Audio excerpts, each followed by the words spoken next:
Alright, my order from T-Bolt USA came in. I've got a new petcock because the one that came with the bike leaks real bad. I tried rebuilding it, I can't fix it. Front sprocket, I think it's 16 tooth, and the sprocket plate, DID chain. I think these are the front brake pads. Yeah, front brake pads, rear brake pads, 2 rotors. They are the same on this bike. They're both 190 millimeter. 2 sets of wheel bearings, rear brake caliper, and rear brake master cylinder. Start putting this stuff on. Here I'm going to replace this petcock. It's really easy to do. You just loosen these 2 Allens.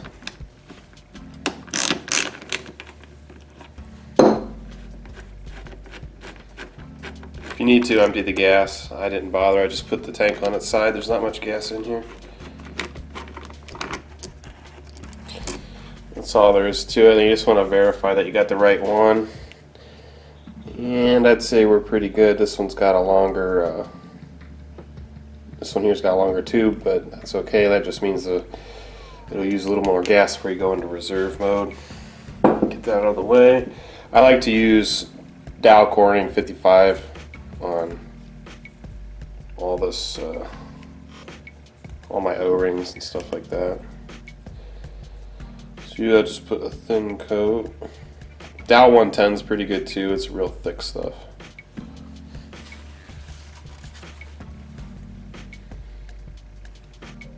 Just put that in. Reassemble these. Super easy. These new brake pads that I ordered are not going to work because the pin doesn't go through the hole, is the first thing. And the second thing is there's a spring clip inside here and none of these surfaces press against that. So these aren't going to work. I'll have to figure out something else in the future. But for now I'm going to reuse the old ones because the old ones have plenty of life left in them. I just wanted to replace them with new. So I'm going to show you real quick how you can resurface these and make these nice. I kind of already started on this one, so I'll just skip to this one here. It's been worn more on one side than the other, so what you can do is just take a sanding block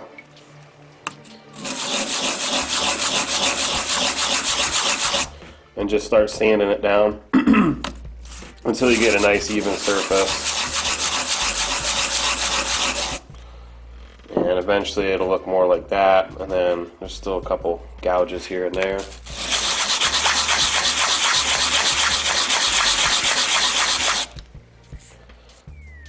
Yeah, they're almost gone.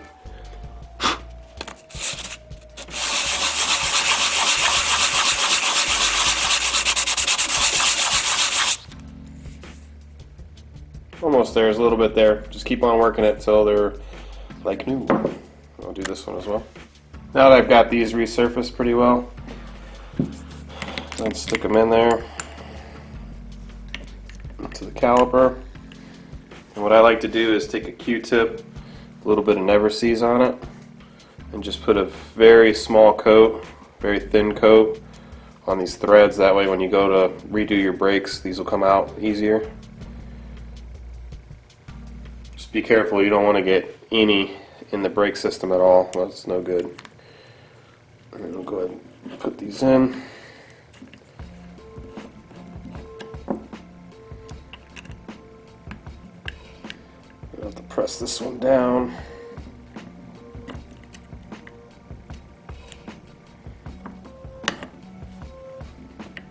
To get it in. Fiddle around with a little bit. Good to go. Alright, here I'm going to be putting in the wheel bearings, the new ones. There's different ways to go about doing this. I think the best way is to press them in if you have access to a press or own a press. But I'm going to show you how to do it with a good old socket. So here I've got a 1-inch, this is an impact socket.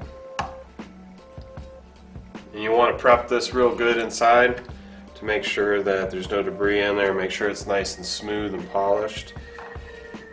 And there's just a thin coat of oil as well. You want a socket that goes around the outside edge of the bearing, not the inside, because that'll damage your bearing. And the key to this is to try to put it in, to drive it in nice and straight. So I'm going off to that way a little bit, so I'm going to hammer it that way. Just take your time, use a big sledgehammer. You don't need a lot of force, you just need that extra weight, that momentum.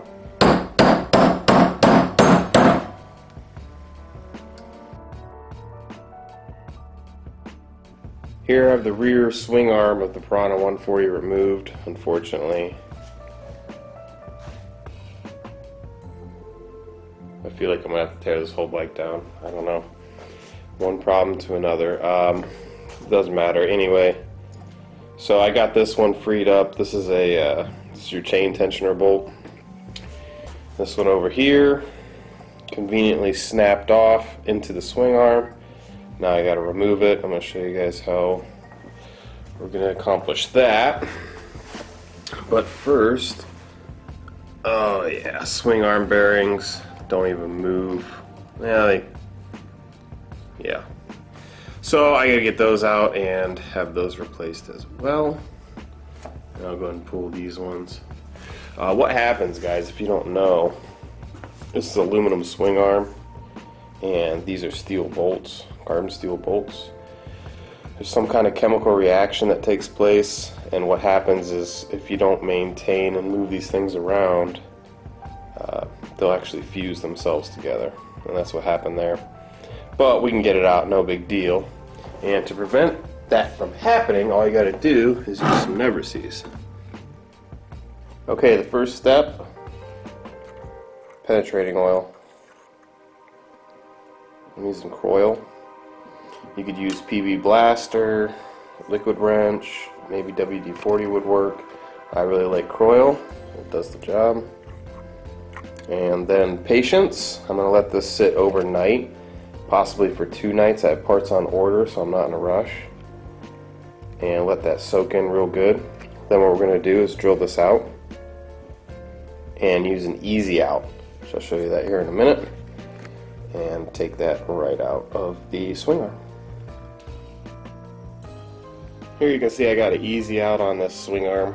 The bolt snapped right off when I tried to remove it, and it was in there really tight. I got it loose finally. I didn't record it though, but basically what I did is I took a torch.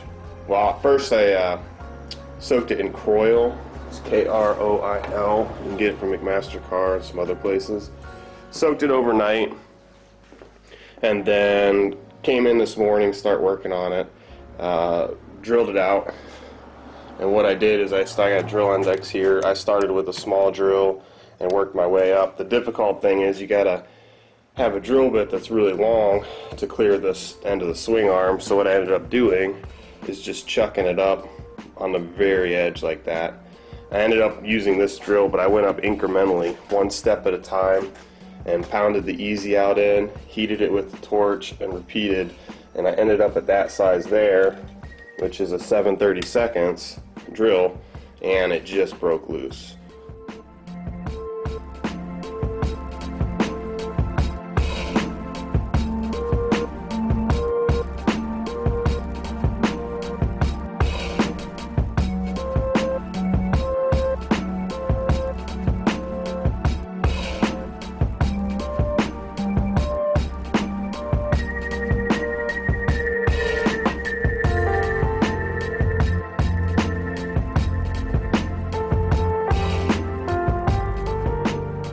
Alright, I've got the back end back together, got the bodywork back on, seat, gas tanks back on. Here's how the rear brake turned out. This part was actually a little bit long, but it worked out pretty good because, as you can see there, I just kind of wrapped it underneath. Wrapped it right around here and brought it in. Got the brakes bled, they worked again. All new bearings. There's the new bearings I got. They were about 18 bucks for the set. Swing arm moves nice and freely now. It was locked up. There's the new brake rotor. The brake rotors were pretty crappy, honestly. The holes weren't drilled very well, and I don't know. I think it's the front one It's got like a little nick out of the top of it. It's pretty, here, I'll show you, it's right here. You can see it right there.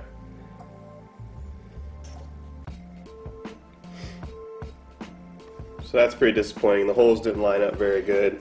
It's just China crap. But anyway, got the DID chain on there, new rear sprocket. I went ahead and reused it's got these locking things. It's a metal washer that you bend over the nuts. I went ahead and put that on. It probably isn't necessary, but that one bolt that I showed you, I had to do even more work. Only a piece of it came out. So what I did is I got a really long drill bit. I went to the hardware store and bought a 1/4 inch and drilled all the way back through it, and then re-tapped it. I think it was an 8 by 1.25 if I remember right. And got new bolts and nuts for that. So everything is lubed up. Next step is to finish the forks. I'm waiting on parts, and we'll get it out and ride it.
There you have it, the bike's all done for now. The front forks are pretty crappy still. They're just a bad design. I think I'll replace them in the future. Some Pro Taper grips, pillow top grips. Here's the new back setup, new rotor brakes. Brakes are alright. Honestly, I think my KLX brakes are better, and they're drum brakes, so not overly impressed with the brakes, but they are like new, and they probably need to break in a little bit too. Those are all new pads. I reuse the front pads, but the back pads are new. I think they need to wear in a little bit. Alright, let's start it up.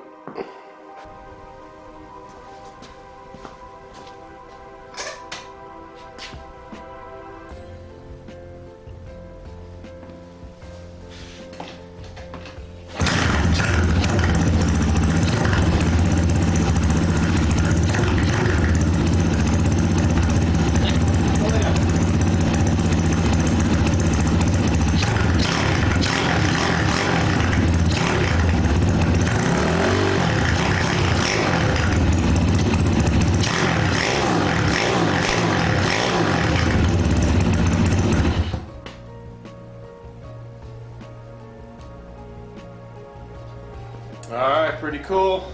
I like it.